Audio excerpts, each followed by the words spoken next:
வணக்கம்.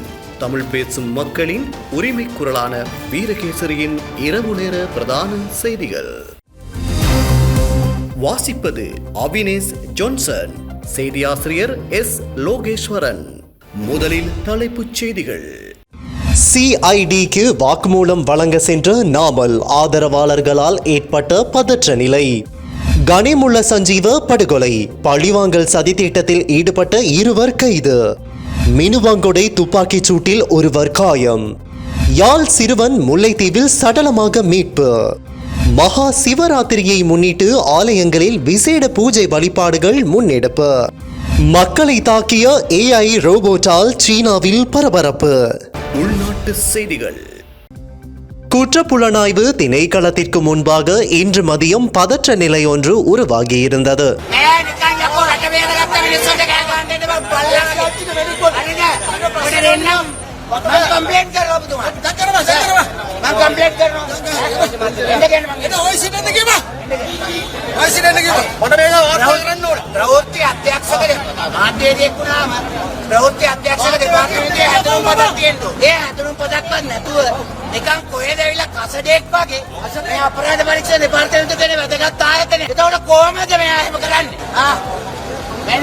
මාලකෝ මාධ්‍යවේදියෙක් නමින් පෙනී සිටින ප්‍රවෘත්ති අධ්‍යක්ෂක දෙපාර්තමේන්තුවේ ඇතුළත් පොතක් නැති සක්කිරි බල්ලෙක් මෙතෙන්ට ඇවිල්ලා ඉන්නවා. කැමරාවක් ගන්න පළවෙනි රුපියල් 100. පැසිමත් යනකම්. ආඩි දෙන්න. ඔය සිටින්න ගියා.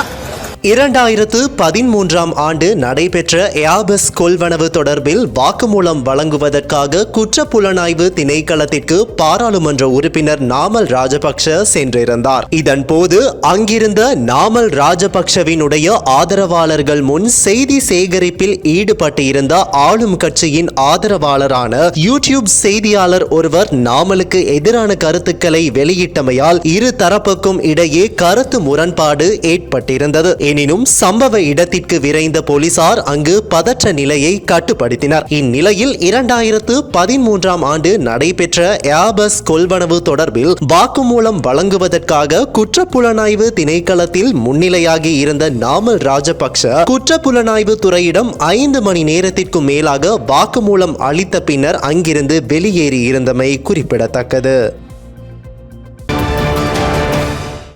பாதாள உலக குழு உறுப்பினர் கெசல் பதர பத்மேயின் மனைவியினது இல்லம் மற்றும் அதனை சுற்றியுள்ள பகுதிகளில் சந்தேகத்திற்கிடமான வகையில் வீடியோ எடுத்த 2 சந்தேக நபர்கள் கைது செய்யப்பட்டுள்ளதாக தெரிய வந்துள்ளது. இச்சம்பவத்தை போலீஸ் ஊடக பேச்சாளர் உறுதிப்படுத்தியுள்ளார். பாதாள உலக தலைவர் கனிமுள்ள சஞ்சீவவின் படுகொலையை திட்டமிட்டதாக சந்தேகிக்கப்படும் சந்தேக நபராக கெசல் பதர பத்மே துபாயிலிருந்து செயற்படுவதாக நம்பப்படுகிறது. சம்பவம் தொடர்பில் போலீசார் மேலதிக விசாரணைகளை மேற்கொண்டு வருகின்றனர். கடந்த 5 ஆண்டு காலமாக நிலவிய வாகன இறக்குமதி தடை தளர்த்தப்பட்டதன் பின்னரான முதற் தொகுதி வாகனங்கள் தாய்லாந்திலிருந்து இலங்கையை வந்தடைந்தன. தனிநபர் பாவனைக்காக விற்பனை செய்யப்படவுள்ள குறித்த வாகனங்கள் நேற்று கொழும்பு துறைமுகத்தை வந்தடைந்ததாக வாகன இறக்குமதியாளர்கள் சங்கம் தெரிவித்துள்ளது. இறக்குமதி செய்யப்பட்டுள்ள டபுள் கேப் ரக வாகனங்கள் உள்நாட்டு சந்தையில் 24.5 மில்லியன் ரூபாய் முதல் 25.5 மில்லியன் ரூபாய் வரையிலான விலைக்கு விற்பனை செய்யப்படவுள்ளதாக தெரிவிக்கப்படுகிறது. இதேவேளை ஜப்பானிலிருந்து பிரிதொரு வாகன தொகுதி இன்று ஹம்பாந்தோட்டை துறைமுகத்தை வந்தடையும் என்று எதிர்பார்க்கப்படுகிறது. දුන්න අවස්ථාවටත් රජයට ස්තුතිවන්ත වෙනවා. මොකද අවුරුදු 5කට පස්සේ අපිට මේ වාහනයක් ගේන්න අවස්ථාව ලබා දීම ගැන. පාරිභෝගිකයන්ට මම නිතරම පවසන්නේ කලබල වෙන්න එපා. අවශ්‍ය ප්‍රමාණයට ලංකාවේ වාහන එනවා. මොකද ඒ වාහන ගෙන්වීමේ නතර කිරීමක් හෝ එහෙම දෙයක් වෙන්නේ නැහැ. ඒකින්ද දිගින් දිගටම වාහන පැමිණෙන්න නියමිතයි. மினுவாங்கோடு பத்தாண்டுவன பகுதியில் இன்று காலை 11 மணி அளவில் நடந்த துப்பாக்கிச் சூட்டில் நபர் ஒருவர் காயமடைந்துள்ளார். 36 வயதுடைய முச்சக்கர வண்டி ஓட்டுநர் ஒருவரே இச்சம்பவத்தில் காயமடைந்துள்ளார். மோட்டார் சைக்கிளில் வந்த இருவரால் இந்த துப்பாக்கிச் சூடு நடத்தப்பட்டுள்ளதாக ஆரம்பகட்ட விசாரணைகளில் இருந்து தெரிய வந்துள்ளது. காயமடைந்த நபர் சிகிச்சைக்காக மினுவாங்கோட வைத்தியசாலையில் அனுமதிக்கப்பட்டு பின்னர் மேலதிக சிகிச்சைக்காக கம்பஹா வைத்தியசாலையில் அனுமதிக்கப்பட்டுள்ளார். குறித்த சம்பவத்துடன் தொடர்புடைய சந்தேக நபர்களை கைது செய்ய மினுவாங்கொடை போலீசார் விசாரணைகளை ஆரம்பித்துள்ளனர். அடுத்ததாக முல்லைத்தீவு வற்றாப்பளை பகுதியில் 16 வயதுடைய சிறுவன் சடலமாக மீட்கப்பட்டுள்ளார். யாழ்ப்பாணத்தில் இருந்து உறவினர் வீட்டுக்கு சென்றிருந்த குறித்த சிறுவன் நேற்று காணாமல் போயிருந்த நிலையில் உறவினர்களால் தேடப்பட்டு வந்ததாக தெரிய வருகிறது. இதனை அடுத்து அருகில் இருந்த நீர்நிலையொன்றில் இருந்து இன்று காலை அவரது சடலம் மீட்கப்பட்டுள்ளது. 16 வயதுடைய குறித்த சிறுவன் கொலை செய்யப்பட்டு நீரில் வீசப்பட்டாரா அல்லது உயிரிழப்பு ஒரு விபத்தா உள்ளிட்ட பல்வேறு கோணத்தில் முள்ளியவளை போலீசார் விசாரணைகளை முன்னெடுத்துள்ளனர்.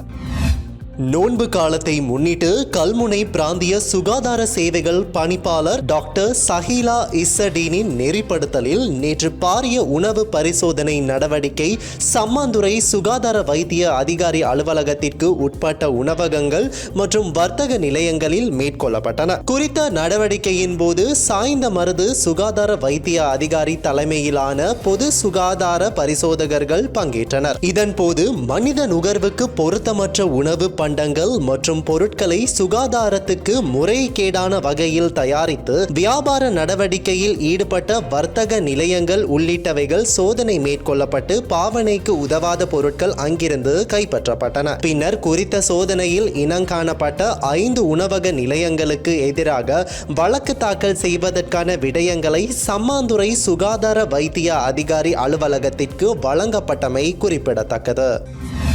அமெரிக்க நிறுவனமான RM பார்க்ஸ் ஷெல் வர்த்தக நாமத்தின் கீழ் இலங்கையில் முதலாவது எரிபொருள் நிலையத்தை அம்பத்தலை பகுதியில் இன்று திறந்து வைத்தது. இலங்கைக்கான அமெரிக்க தூதுவர் ஜூலி சங் தலைமையில் இந்த நிகழ்வு இடம்பெற்றது. இந்த நாட்டில் எரிபொருள் சந்தையில் நுழையும் 4வது நிறுவனம் இதுவாகும். RM பார்க்ஸ் தனியார் நிறுவனம் இலங்கை முழுவதும் உள்ள 150 சில்லறை எரிபொருள் நிலையங்களின் வலையமைப்பை ஷெல் என மறுபெயரிட்டுள்ளது. இது இலங்கை பெட்ரோலியம் மற்றும் எரிசக்தி அமைச்சகத்தால் 2023ஆம் ஆண்டு முதல் 20 ஆண்டுகளுக்கு வழங்கப்பட்ட ஒப்பந்தமாகும்.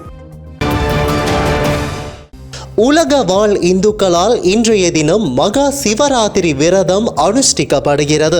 இந்த விரதம் ஆண்டுதோறும் மாசி மாதத்தில் வரும் சதுர்தசி திதி இரவில் அனுஷ்டிக்கப்படுகிறது. இதற்கமைய இன்றைய தினம் நாட்டில் உள்ள தொன்மை மிக்க சிவ தலங்கள் உள்ளிட்ட அனைத்து ஆலயங்களிலும் விசேட பூஜை வழிபாடுகள் இடம்பெறுகின்றன.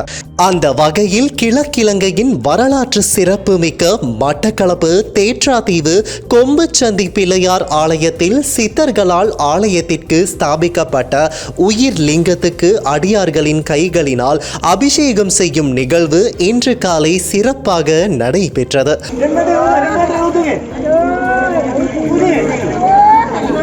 ஆலயத்தின் புனித கங்கையான பாலாறு பால புஷ்கரனில் இன்று காலை விசேட பூஜைகள் நடைபெற்று ஆலய தலைவர் மற்றும் பக்தர்கள் குளத்தில் தீர்த்தம் எடுத்து ஊர்வலமாக ஆலயத்திற்கு கொண்டு வரும் நிகழ்வு நடைபெற்றது.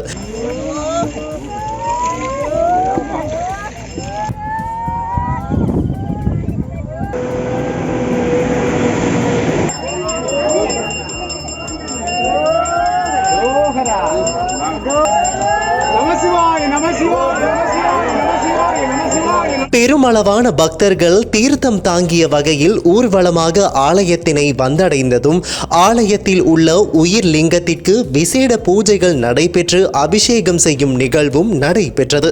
அத்தோடு மாலை விசேட யாக பூஜை மற்றும் அபிஷேக பூஜைகள் நடைபெற இருக்கின்றன. இதேவேளை வரலாற்று புகழ் பெற்ற மன்னார் திருக்கேதீஸ்வர ஆலயத்தின் மகா சிவராத்திரி நிகழ்வு இன்று இடம்பெற்று வருகின்ற நிலையில் உலகம் முழுவதும் இருந்து பல்லாயிரக்கணக்கான பக்தர்கள் கலந்து கொண்டு தங்கள் நேர்த்தி கடன்களை செலுத்த வருவதுடன் வழிபாடுகளிலும் ஈடுபட்டு வருகின்றனர். இலங்கை மாத்திரமின்றி உலகம் முழுவதும் இருந்து வருகை தந்த சிவ பக்தர்கள் மன்னார் பாலாவியில் நீராடி பாலாவி தீர்த்த நீரை திருக்கேதீஸ்வர ஆலயத்தில் உள்ள மகா சிவலிங்கத்திற்கு நீர் வார்த்து நெய் விளக்கு ஏற்றி வேண்டுதல்கள் மற்றும் நேர்த்தி கடனை இன்று அதிகாலை தொடக்கம் செலுத்தி வருகின்றனர்.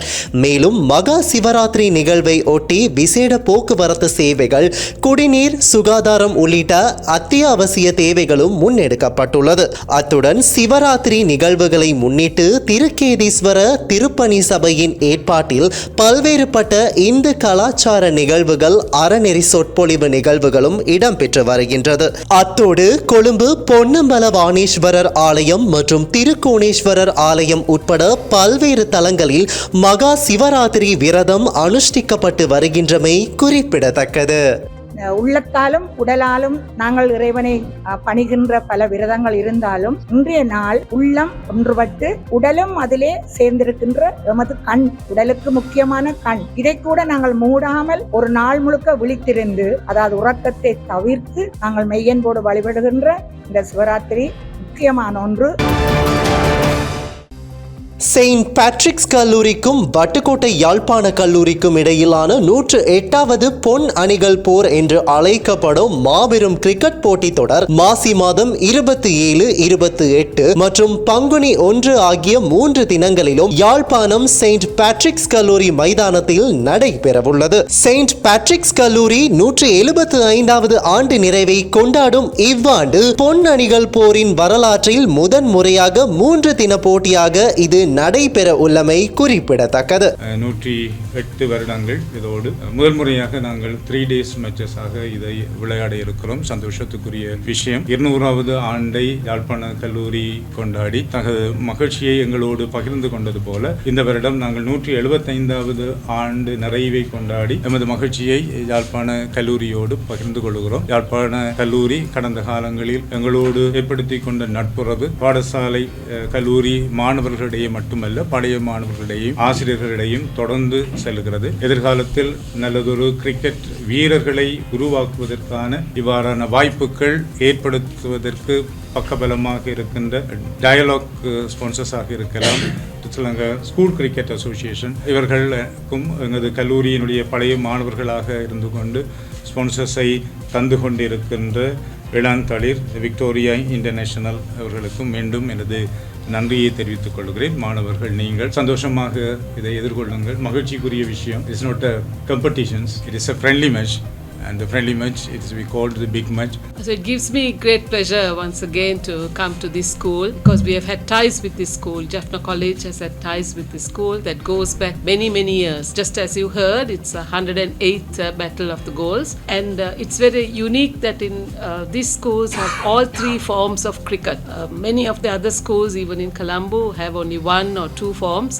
But between these 2 schools, we have all 3 forms. That is the sort of the test match format, that 50 over format, and also the T20. So that's very good, and I think that's enjoyable for everybody, and that they will play in the spirit of sportsmanship as they have done in the past. This will strengthen the ties between the 2 schools with the past students and the present students, and we are very grateful for Patrick's College to hosting this year too, for all forms of cricket to come here and to enjoy their hospitality as they serve as hosts. So I wish all the boys the best. இத்தொடரின் தொடர்ச்சியாக 32வது ராஜன் கதிர்காமர் வெற்றி கிண்ணத்திற்கான மட்டுப்படுத்தப்பட்ட 50 ஓவர்களை கொண்ட cricket போட்டி March 8 சனிக்கிழமை காலை 9 மணிக்கும், அருட்திரு ஜி.ஏ. Francis Joseph வெற்றி கிண்ணத்துக்கான 5வது 20-20 கிரிக்கெட் போட்டி மார்ச் 12 புதன்கிழமை பிற்பகல் 1:30 மணிக்கும் செயின்ட் பேட்ரிக்ஸ் கல்லூரி மைதானத்தில் நடைபெறவுள்ளது. இதுவரை காலமும் நடைபெற்ற போட்டிகளில் 2 நாள் போட்டிகளில் செயின்ட் பேட்ரிக்ஸ் கல்லூரி 35 தடவைகளும் யாழ்ப்பாண கல்லூரி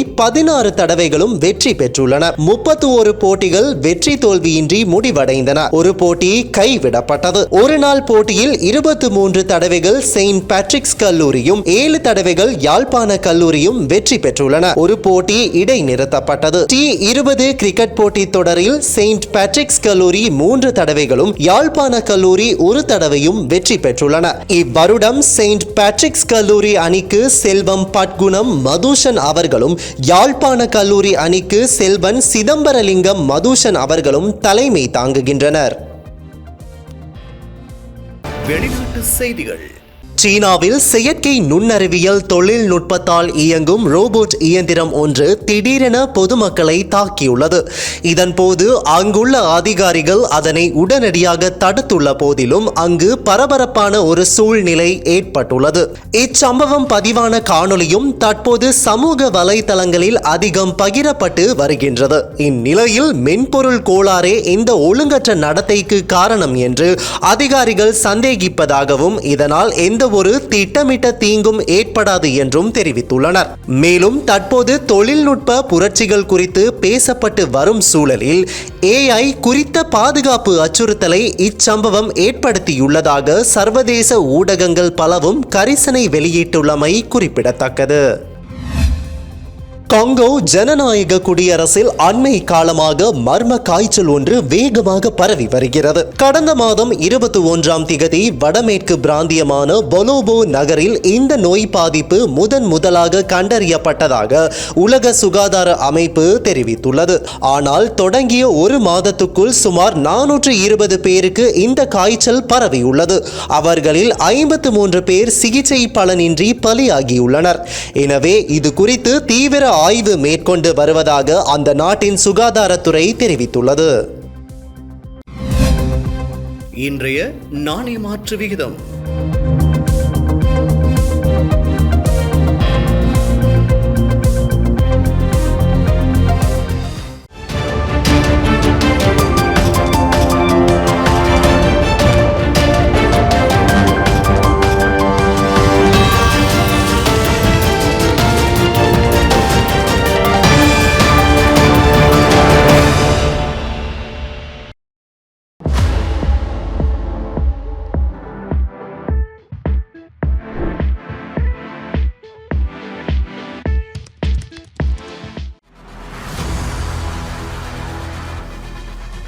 இலங்கையின் முதல் நிலை முதற்கர செய்தி வழங்குனர் வீரகேசரியின் குறுந்தகவல் செய்திகளை உடனுக்குடன் தமிழில் பெற்றுக்கொள்ள டயலாக் வலையமைப்பிலிருந்து REG இடைவெளி வீக்கி என்று பதிவிட்டு 87 960 என்ற எண்ணுக்கு குறுஞ்செய்தி ஒன்றை அனுப்புங்கள். வீரகேசரி செய்தியுடன் இணைந்திருங்கள்.